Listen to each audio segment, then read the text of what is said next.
Welcome back to my YouTube channel over literature. आज हम लोग डिस्कस करने वाले हैं 20th सेंचुरी के लिटरेचर को और साथ में 20th सेंचुरी के राइटर्स कौन से हैं, मॉडर्निज्म और पोस्ट मॉडर्निज्म के अंदर फ़र्क क्या है और साथ ही साथ अमेरिकन राइटर्स उस वक्त कौन से थे मॉडर्निज्म और पोस्ट मॉडर्निज्म के टाइम पर, और इस टाइम पर लिटरेचर किस किस्म का लिखा जा रहा था। वो सब चीज़ें जो हैं वो हम आज की वीडियो में डिस्कस करने वाले हैं।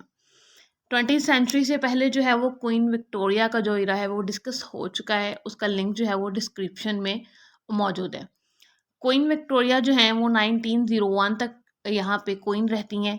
देन जो है अब इसके बाद 20th सेंचुरी का इरा आ जाता है जो कि मॉडर्निज्म और पोस्ट मॉडर्निज्म के नाम से जो रेफर किए जाते हैं।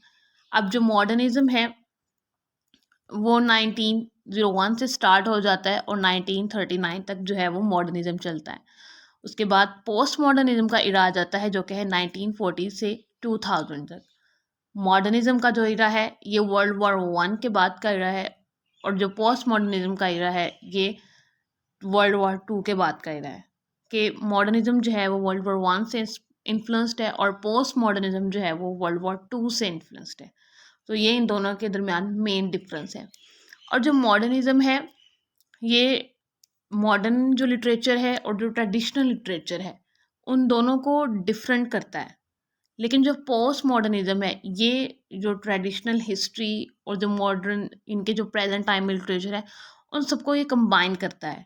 इन दोनों के दरमियान फर्स्ट डिफरेंस तो ये आ जाता है मॉडर्निज्म और पोस्ट मॉडर्निज्म के दरमियान। अगर नेक्स्ट हम इसमें बात करें, जो मॉडर्निज्म है वो यूरोपियन और वेस्टर्न थॉट्स पे जो है वो बेस था। जो मॉडर्निज्म की जो एज है 1901 से 1939 तक, और उसके बाद जो पोस्ट मॉडर्निज्म का इरा है वो मल्टी कल्चरल था। मीन्स के उसमें एज अ होल बात की जाती थी। मल्टी जो चीज़ें थी उनको एक ही यूनिटी में जो है वो लाया जाता था। लेकिन मॉडर्निज्म वाले जो हैं वो सेपरेट करते थे, लेकिन पोस्ट मॉडर्निज्म वाले जो हैं वो यहाँ पे यूनिटी की बात करते हैं। और जो मॉडर्निज्म है वो वर्ल्ड वॉर 1 जो 1 हुई थी उससे इन्फ्लुएंस थी, और जो पोस्ट मॉडर्निज्म का जो एज है वो है वर्ल्ड वॉर 2 से इन्फ्लुएंस। ये इन दोनों के दरमियान मेन डिफरेंस है।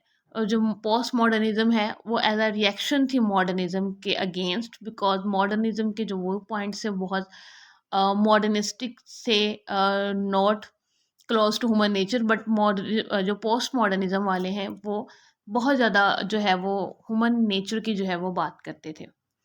अगर नेक्स्ट इसके अंदर हम लोग मॉडर्निज्म लिटरेचर के हवाले से देखें तो बहुत इम्पोर्टेंट एक इरा है, और पोस्ट मॉडर्निज्म का भी बहुत इम्पोर्टेंट इरा है, बिकॉज लिटरेचर में बहुत ज़्यादा जो है वो नया काम हुआ था। बहुत ज़्यादा लिटरेचर जो है वो इसके अंदर वाइड होता है, और साथ ही साथ इसके अंदर बहुत सारी नई टेक्निक्स आ जाती हैं, जैसे स्ट्रीम ऑफ कॉन्शियसनेस आ जाती हैं।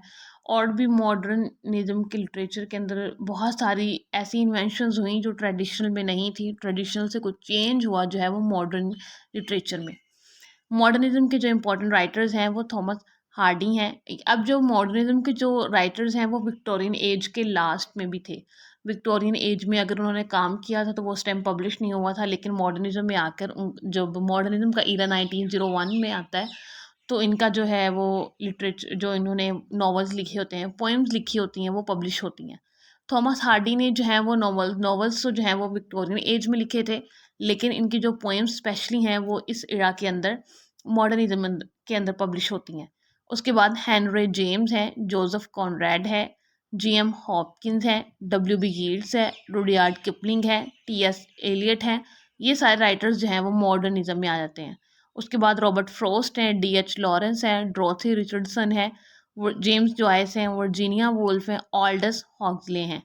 अब इनमें वर्जीनिया वुल्फ जो हैं जिन्होंने फेमिनिज्म में बहुत ज़्यादा वर्क्स अपने दिए थे, और साथ ही साथ जो इन्होंने स्ट्रीम ऑफ कॉन्शियसनेस का भी यूज़ किया है। अब जो स्ट्रीम ऑफ कॉन्शियसनेस है ये एक टेक्निक है राइटिंग की, कि इसके अंदर क्या किया जाता है कि जो मल्टीडीनियस जो सॉर्ट्स होती हैं और जो फीलिंग्स होती हैं किसी के भी, जो माइंड जो लिख रहा होता है, नरेट कर रहा होता है, उसके माइंड से जो होती हैं उसको एक्सप्रेस जो करना होता है वो स्ट्रीम ऑफ कॉन्शियसनेस होता है। To depict the multitudinous thoughts and feelings which pass through the mind of a narrator जो है वो टेक्निक क्या कहलाती है, स्ट्रीम ऑफ कॉन्शियसनेस। तो वर्जीनिया वुल्फ और जेम्स जॉयस ने, इन दोनों ने जो है इस टेक्निक का यूज़ किया है। ऑल्डस हॉक्सले, ये भी जो है मॉडर्निस्टिक जो राइटर्स हैं उनमें आ जाते हैं। अब मॉडर्निज्म के बाद आ जाती है पोस्ट मॉडर्निज्म की। अब जो पोस्ट मॉडर्निज्म है वो एक रिएक्शन था मॉडर्निज्म के अगेंस्ट। पोस्ट मॉडर्न जो है वो ह्यूमन नेचर के बहुत ज़्यादा क्लोज थी, ह्यूमन इंडिविजुअल्स के बारे में बात की जाती थी इसके अंदर। और इसके जो इम्पोर्टेंट राइटर्स हैं वो हैं George Luis Borges, Samuel Beckett, Dylan Thomas, W.H. Auden and Nabokov. American writers इस टाइम पे जो थे वो हेनरी मिलर हैं, जोसेफ हिलर हैं, हॉन्टर एस थॉम्पसन हैं, जॉर्ज ऑरवेल हैं, विलियम गोल्डिंग हैं, मॉरल स्पार्क हैं जो कि स्कॉटिश हैं और इन्होंने रियलिज्म पे जो है वो ज़्यादा इन्होंने काम किया था और रियलिज्म को एक्सपेंड किया था इन्होंने। उसके बाद अब जो ब्रिटिश कॉलोनीज़ थी उन्होंने भी लिटरेचर लिखना शुरू कर दिया था। ब्रिटिश कॉलोनीज़ वो थी जहाँ पे ब्रिटिशर्स ने जो है जिनको कॉलोनाइज़ किया था, उन्होंने भी जो है वो अपना लिटरेचर लिखना शुरू कर दिया था। अब उसके अंदर जो है वो कौन से राइटर थे, अब जो कॉलोनीज़ जो लिख रही थी उस टाइम पे लिटरेचर, उन नेशंस को कॉमनवेल्थ नेशंस कहा जाता था, ठीक है। तो अब इसके अंदर सबसे पहले कैथरीन मैंसफील्ड हैं जो कि न्यूजीलैंड की राइटर हैं। इन्होंने अब फर्स्टली अपना जो है न्यूजीलैंड से जो है वो लिटरेचर के अंदर काम करना स्टार्ट किया। उसके बाद R.K. नारायण हैं जो कि इंडिया से हैं।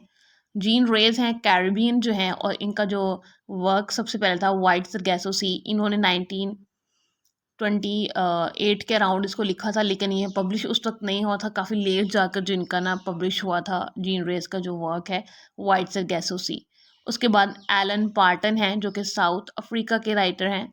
सलमान रुश्दी, ये भी इंडियन के हैं और इनकी जो सैटनिक वर्सेस हैं काफ़ी फेमस, इनका जो वो वर्क है वो है। चिनुआ एचवे है निग्रिया जिन्होंने थिंग्स फॉल अपार्ट लिखा है। उसके बाद पैट्रिक वाइट हैं। नेक्स्ट अगर हम लोग इसके अंदर अमेरिकन राइटर्स को देखें, उस टाइम पोस्ट मॉडर्निज्म के जो अमेरिकन राइटर्स थे उन्होंने जो है वो बहुत ज़्यादा लिटरेचर के टेस्ट को चेंज कर दिया। इन्होंने काफ़ी डेवलपमेंट की। अमेरिकन राइटर्स ने इन्होंने क्राइम नॉवेल्स लिखना स्टार्ट कर दिए, fantasy, spy novels, science fiction, different different किस्म के जो जॉनराज हैं इन्होंने इंट्रोड्यूस करवाए लिटरेचर के अंदर। इसी वजह से जो है वो 20वीं सेंचुरी का जो लिटरेचर है उसको इतना ज़्यादा जो है वो ब्रॉड माना जाता है, इतना उसको वो जो 20वीं सेंचुरी का लिटरेचर है वो बहुत ज़्यादा एक्सपेंड हुआ था। तो ये मेजर उसके राइटर्स हैं और उनके वर्क्स थे, और ये एज बहुत ब्रॉड है, इसके ऊपर जितने ज़्यादा लेक्चर्स बने आई थिंक उतने ज़्यादा कम है। सो ये हमारा था आज का मॉडर्निज्म और पोस्ट मॉडर्निज्म का लेक्चर, और साथ ही साथ 20वीं सेंचुरी का जो हमारी लेक्चर था। वीडियो को लाइक, चैनल को सब्सक्राइब और शेयर कर दीजिएगा। Thanks for watching my video.